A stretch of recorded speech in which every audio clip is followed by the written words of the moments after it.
Hey everybody, it's Chainsaw Reacts back once again with another reaction. Today, guys, I'm checking out Supergirl Season 5, Episode 5, entitled Dangerous Liaisons. Is that how you pronounce that? Liaisons, I think. Anyways, we're on the 5th episode of this season. For me personally, I'm overall enjoying Supergirl Season 5, but I think it could be better.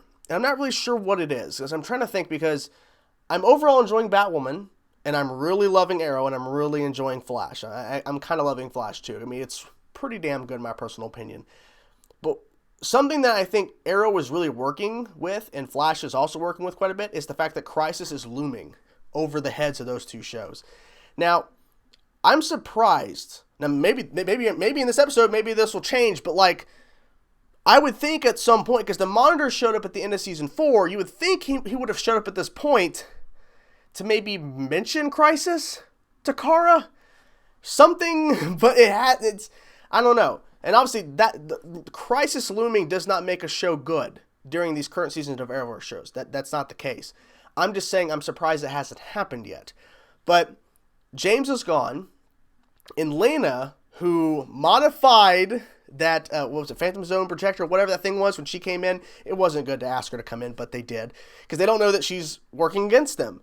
She made it to where Jean's brother is now where she put Miss Tasmaka. And apparently, they're going to work together.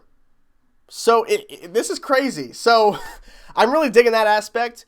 Oh, and also William, is that the guy's name or whatever? The guy who was pretending to be an asshole, this new journalist, he's investigating Miss Rojas or whatever. I just hate the Miss Rojas storyline. I hate the whole thing where Kara's having to deal with this piece of crap, this piece of shit, really.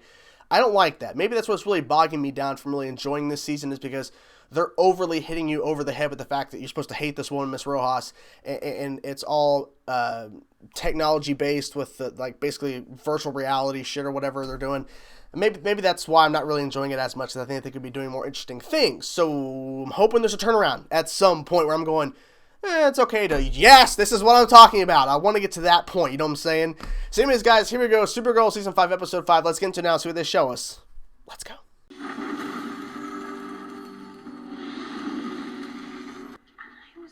Sure you were gonna find something that addressed what she did. Ah, texting him. What's the deal? What's the deal? Phones can be hacked. Call me overly cautious, but I'm trying to expose. My sister works for a small government agency. Yeah, small. Yeah. You don't want any part of this story. I am not in it for the story. She needed to get her out. Subject induced. Ah, Phil Lamar. That's awesome. I'm glad he's not just a voice. Oh, that didn't work. You cannot touch me. Did Andrea Rojas hire you to target Elena Torres? Right, just straightforward. I don't ask who hires me. It was this lady with killer tattoos. A guy who could detach most of his fingers. And his big... You have to know something. I've literally told you everything. He's losing it. He's losing it. You gotta kick him out. Suspicious of the Rojases, and the next day that monster killed him. Oh, it's personal, How do too. you know he's dead? Doc Ock, basically. It was Lex's fault. Indeed. And this is the assailant. It's the same guy William talked about. What did he say? How convenient. Approaching me while I'm still conscious. How thoughtful of you. It seems we've gotten off on the wrong foot. What's in it for me? We both want the same thing. You were each betrayed by the people closest to us. I don't want to do great things. I want revenge. Simple enough. For you. Remove the barrier in my brain so I can kill my brother. I will give you access to my mind. Damn. And to stop people from hurting each other, I will not kill. Perhaps. Seriously. It's from the oeuvre of Mr. Keanu Reeves. What? Quiz hotshot. Did it work? No, not really. Trust me, I want answers too, but these are big accusations. Yeah, because if she confronts her, it might not end well. Just Leviathan woman, I think. I think. Do what Lex Luthor failed to do. Change the world. Comes down to something as simple as a frequency. All you have to do is incept these 3 test subjects. All right, there's a Daxamite scorpion, a Terran oceanic devil. I am here for you if you ever need to talk about anything. Well, the thing that she's investigating is not good for you.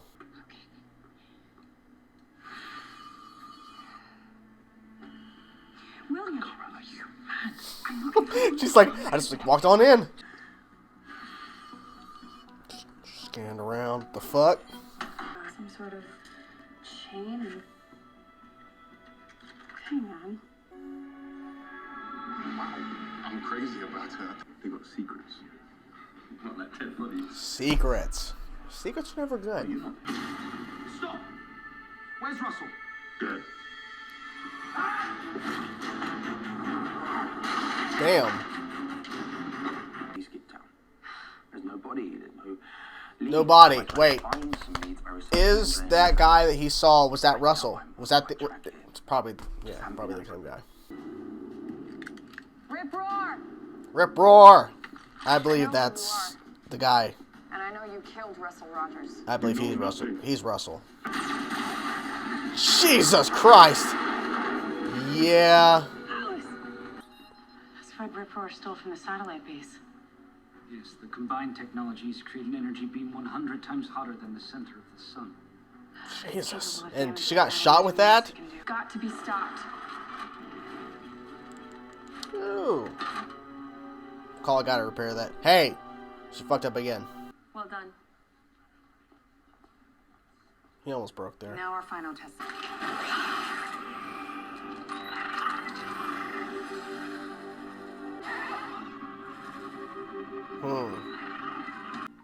I'm no supervillain. But if I were, and I was right over an Antarctic lake with a weapon designed to fire a beam 100 times hotter than the center of the sun. So you're saying that he's gonna melt the ice cap around Lake Vostok? If he did that, Wow. it would unleash a flood unseen since the time of Noah's Ark. No! Holy shit, he did it. I think.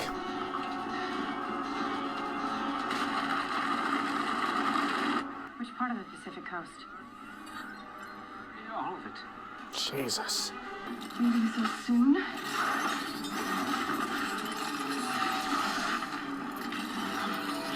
I do what they tell me to. They? Who is they?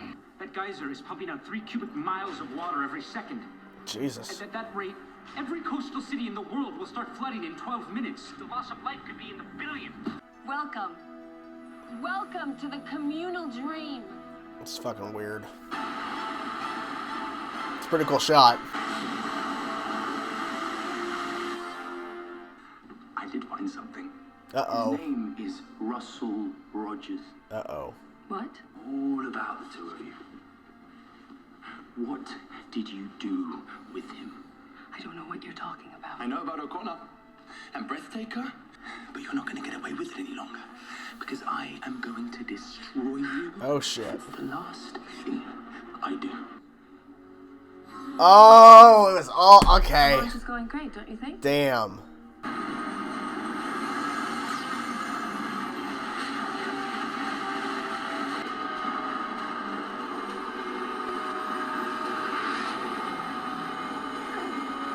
Come on.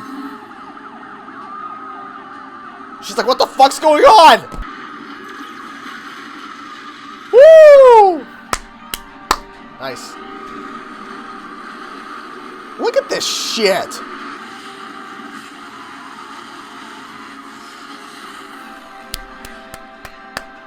I did not expect this to happen in this episode. They saved the fucking world. They told him to do what he did. He has to know something. Leviathan. I'm guessing. We ran the analytics.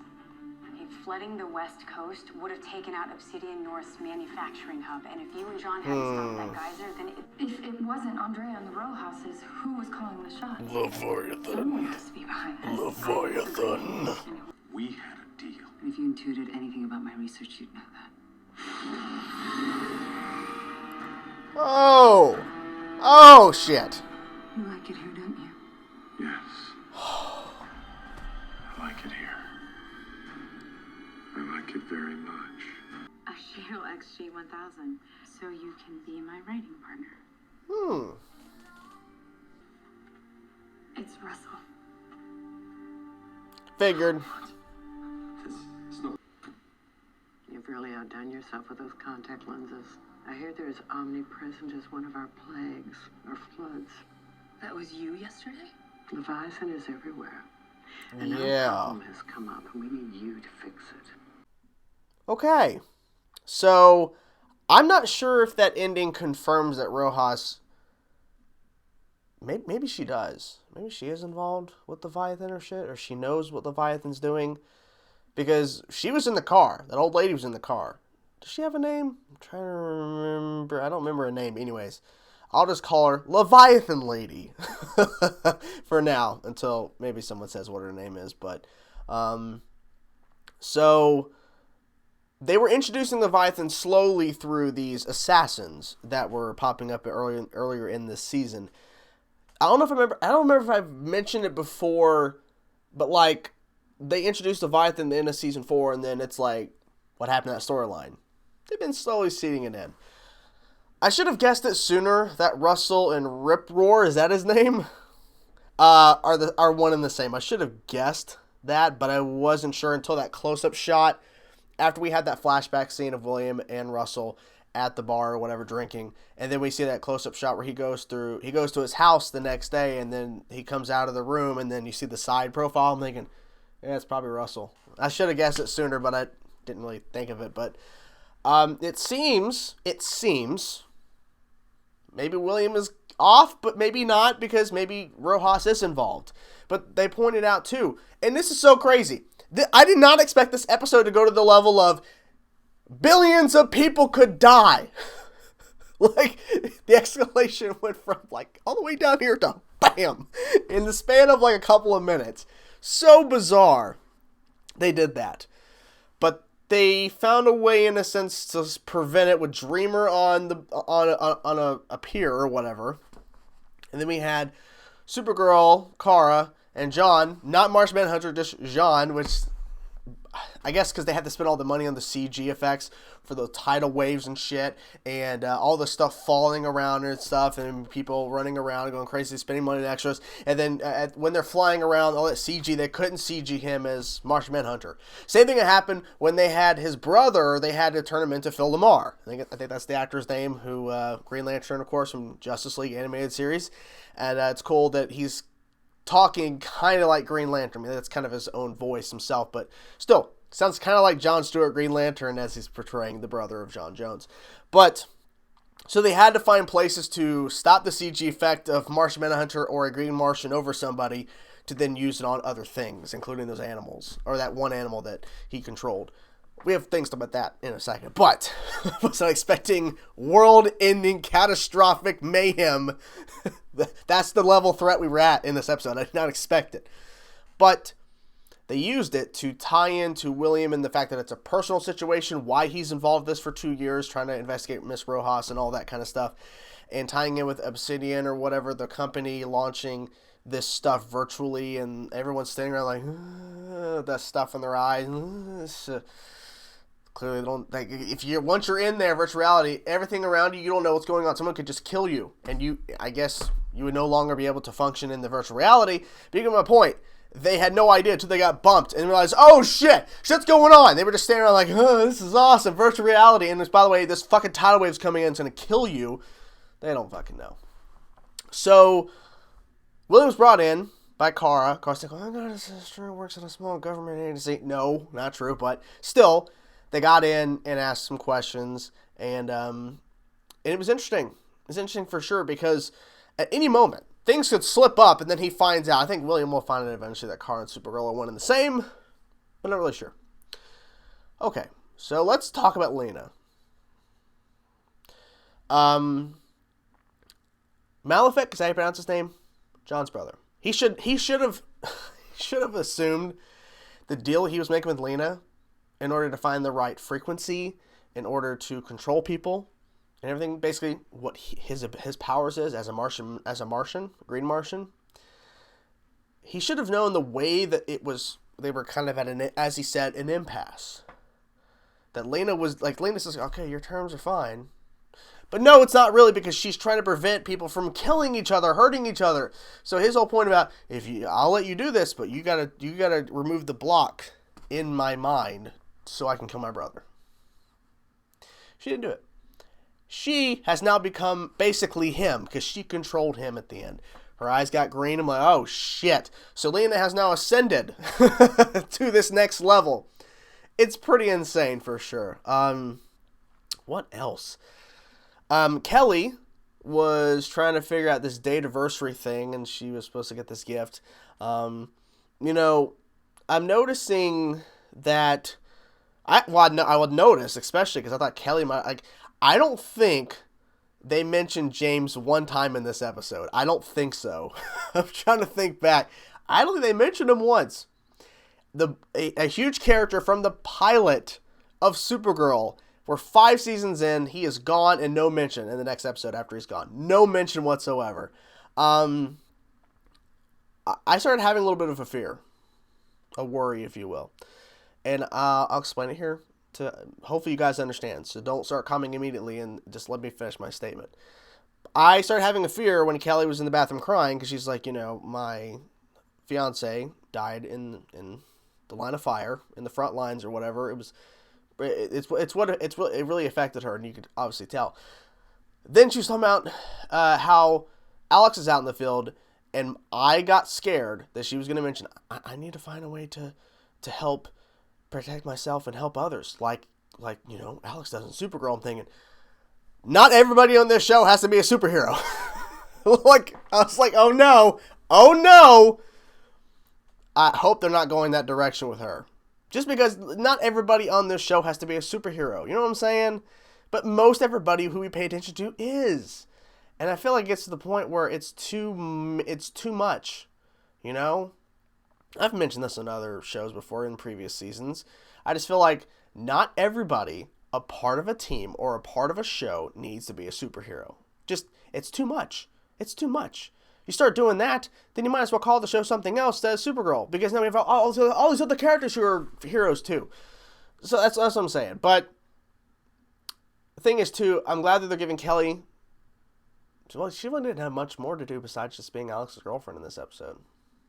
And my thing is too, is whenever we have characters on the show that are series regulars, and not just about just Kelly, but just in general about any show, if their only purpose in a show as a series, not a guest or a recurring, I'm talking series where they're getting paid like not top billing, but they're getting paid quite a bit amount of money because they're in the majority of episodes, and their only purpose in a show is someone's girlfriend, someone's boyfriend, someone's wife, someone's husband. I feel like there's no real reason to have them on the show except for family banter or typical couple arguments. Because if that's all their purpose is, there's no reason to have them on the show. At least they've given Kelly the ability with her job to be integrated within the Rojas situation, storyline, and integrate with Kara too, because they're in the same building. So there's another layer to that, and of course her being James' sister, but that still kind of lies in the whole thing of where if that's all they are is just some relationship to somebody else that's also a series regular, what's the point? That's my argument, but I think they're giving Kelly more to do in a sense because she's Alex's girlfriend. She's also working at this Obsidian company, which is a brand new thing in the new season. And I guess we'll see more of her involvement, hopefully, with the team. And there's more stuff going on, and maybe other stuff they're going to be including into the mix. But it seems her and Nia could build a friendship as well. So that might build into something to where they can do some investigating stuff together. You never know. I'm just saying you got to give more for certain characters to do in order for my personal opinion, to keep them on the show, to make it make sense. So, yeah. Seems, guys, done talking. I really enjoyed this episode. I really did. Did not expect that top holy fucking shit world-ending catastrophe situation. And I think they did overall a pretty good job. And there's a lot of questions up in the air now that I need answered right now, because shit just got really interesting. So there you have it, guys. Hope you guys enjoyed the reaction. Talk to you guys soon. Peace out.